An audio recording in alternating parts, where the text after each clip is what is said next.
Bonsoir à tous, merci de nous retrouver sur TV Sud pour votre journal local du Gard.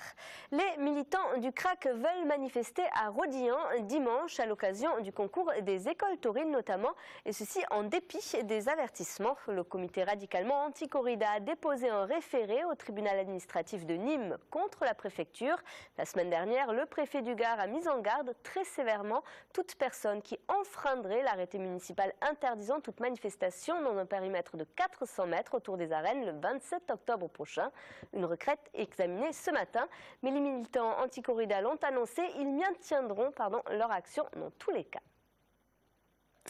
Le petit Joachim pourra-t-il retourner vivre avec ses parents à Loris, dans le Vaucluse?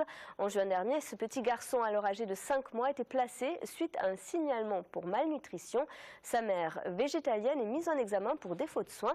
Mais pour le couple, c'est leur mode de vie qui est mis en cause.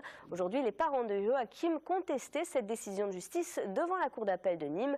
Plusieurs associations et syndicats appelaient à se rassembler cet après-midi pour soutenir la famille. Reportage Alain Belon. Les parents du petit Joachim étaient présents à la deuxième cour d'appel de Nîmes. Ils réclament le retour de leur fils dans le foyer familial. Depuis 7 mois, il a été placé dans une pouponnière à Avignon, suite à une visite médicale avec un docteur vauclusien. Ils sont aujourd'hui poursuivis pour défaut de soins et de nutrition à un mineur de moins de 15 ans. Pour les parents, les raisons sont différentes. C'est mon régime qui a été remis en cause. Des sources très sûres, notamment au niveau des forces de l'ordre. Le végétalisme a été mentionné en audience en début juillet. Ce n'est pas une psychose de notre part. On sait très bien que c'est le nœud du problème. Malgré tout, on l'a toujours dit et on le maintient. Le végétalisme est mon choix personnel, ni celui de mon mari. Et on n'allait sûrement pas l'imposer à Joachim. Juges des enfants, avocats et familles se sont rencontrés afin de trouver des solutions pour Joachim. Il aura 1 an le 3 décembre prochain. Le passé est le passé. Nous ne sommes pas d'accord, le Conseil général et les parents et moi-même, sur ce passé-là. On n'a pas la même lecture, mais on a le droit. Mais par contre, pour l'avenir, on est d'accord. C'est-à-dire qu'il faut que ce petit garçon, il ait une vie normale de tous les petits garçons. Voilà. Vivre en pouponnière, c'est pas une vie pour un petit garçon. Les services sociaux du département de Vaucluse ont agi en conformité avec la loi.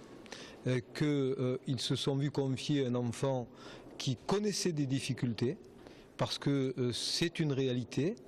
Ils ont pris en charge cet enfant, ils l'accompagnent et ils feront en sorte que cet enfant, ce qui est le cas, aille de mieux en mieux.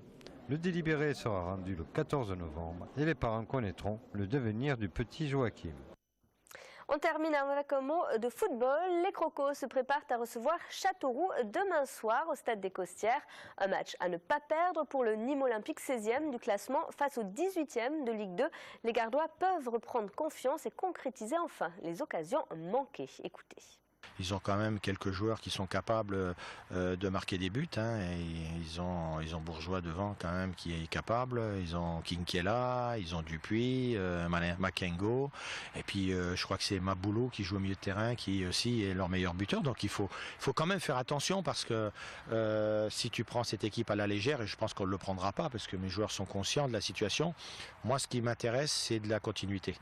Parce que bon, même si notre défaite à Lens est imméritée, c'est vrai qu'on a été malheureux dans cette minute à la 85e.